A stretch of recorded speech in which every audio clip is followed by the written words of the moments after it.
Here's a uncomfortable truth. Your brain is wired to keep you exactly where you are. I proved it by trying to live like my dream life was already real and witnessed my own resistance in real time.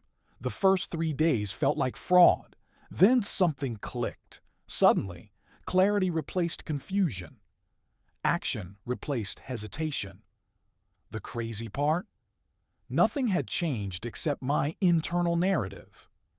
If you're sick of feeling like success is always almost there, let me show you how to short circuit your mind's limitations before external results even show up.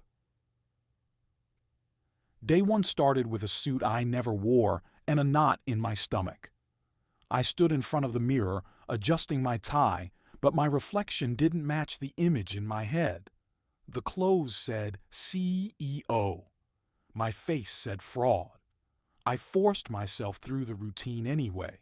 Cold shower, power poses, blocking my calendar for deep work like the productivity gurus preach.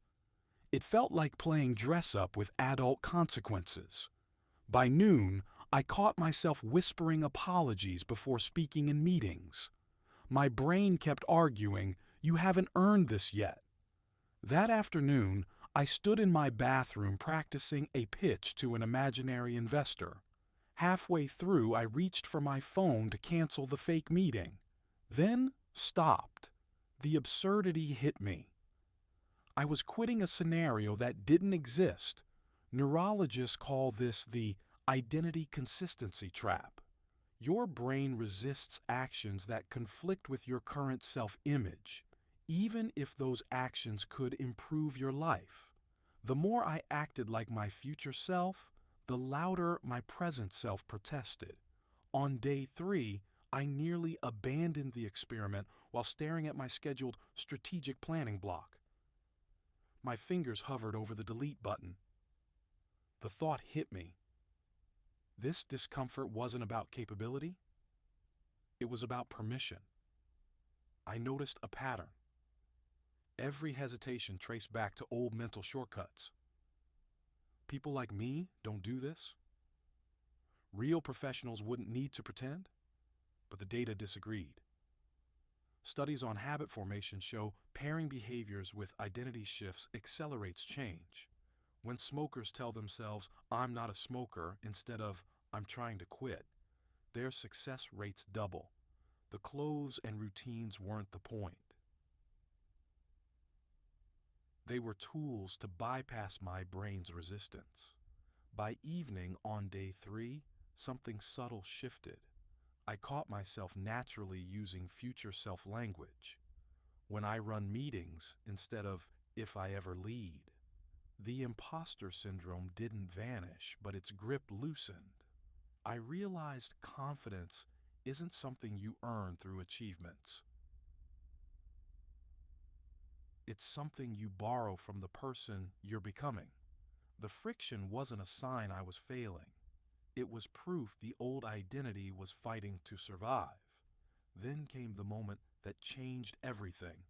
Not some dramatic breakthrough, but a quiet realization.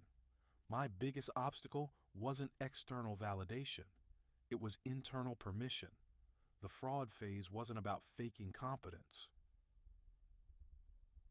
It was about uncovering the invisible rules I'd set for when I'd deserve to act differently. And those rules were fiction. Day four arrived with a challenge I'd dodged for months. A meeting that could change my career trajectory. I'd postponed it repeatedly, telling myself I wasn't ready. This time, I prepared exactly like I had for those mock pitches to my bathroom mirror. Same morning routine, same posture, same mental rehearsal of speaking points. The only difference? This audience was real. Walking into that room felt like stepping onto a stage without knowing my lines. My palms were damp. The opening words stuck in my throat for a beat too long. Then something unexpected happened. The executive across the table leaned forward, engaged. 20 minutes in, she said, "This is exactly what we need." When I left, I had my first yes, not a maybe, not a follow-up, a commitment. Stanford neuroscientists found something fascinating about this phenomenon. Acting as if you're confident actually reduces activity in the amygdala, the brain's fear center. The neural pathways for confidence exist before you have evidence to justify them. You don't need permission slips from life to start using them. I'd proven this twice. First in imaginary scenarios, now in reality. That afternoon, I made another decision my past self would have agonized over. A risky career move requiring upfront investment. Normally, I'd wait for guarantees. This time, I asked, what would the version of me who already succeeded do? The answer came instantly. He'd take the shot. So I did. No spreadsheet analysis, no pro-con lists. Just action from a place that felt like memory rather than hope.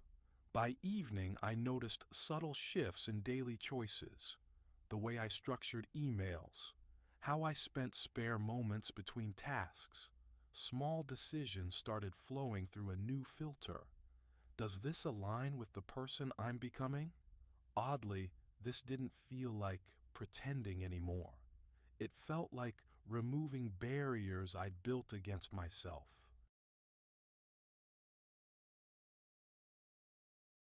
The real discovery wasn't about faking it till you make it.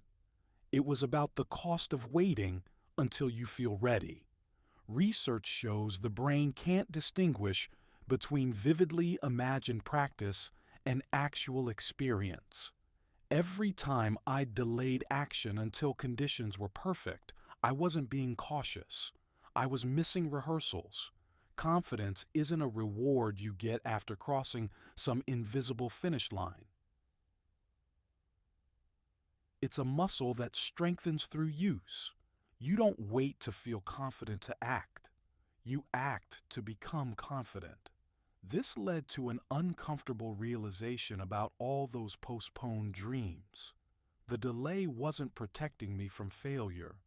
It was preventing me from discovering what worked. The minutes I'd wasted waiting for external validation could have been spent building real evidence. Success leaves clues. Not in grand achievements, but in daily decisions made from your future self's perspective. And that's when I saw the hidden cost of hesitation.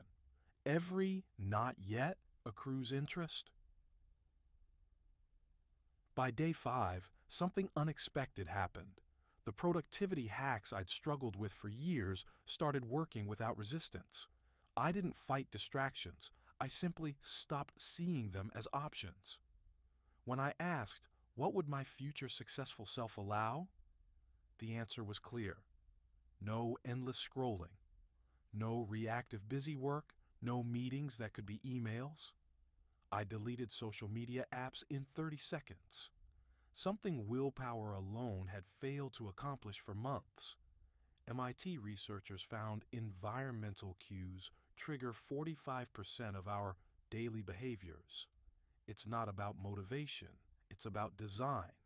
So I restructured my space. My phone stayed in another room during work blocks. I scheduled high-value leisure instead of accidental downtime. An hour for reading, 20 minutes for intentional walks. The result? I reclaimed 4 hours daily without feeling deprived. The empty time I'd normally fill with distractions became uncomfortable at first, then liberating. Tuesday morning, an odd shift occurred. I caught myself automatically avoiding old habits. The muscle memory of unlocking my phone during lulls remained, but the urge didn't. My brain had rewired its definition of normal. This wasn't discipline, it was identity. People who run marathons don't resist donuts. They just see themselves differently. I was becoming someone whose default mode was focus. Opportunities started aligning in ways I couldn't predict. That week, 3 separate contacts reached out with collaborations matching my long-term goals. Coincidence? Psychology suggests otherwise. When NASA studied high achievers, they found their environments constantly reinforced their aspirations, not with vision boards, but through small, consistent cues that shape decisions. My fake CEO habits were creating a real CEO's network effects. The biggest lesson arrived on day 6. I'd always believed achievement required monumental effort. Turns out, lasting change leans on tiny defaults. Keeping one browser tab open instead of 10 led to deeper work. Preparing the next day's outfit saved 15 minutes of morning debates. These micro shifts compounded faster than any dramatic overhaul ever had. Systems don't support goals, they replace them. Looking back, my past struggles with productivity weren't laziness.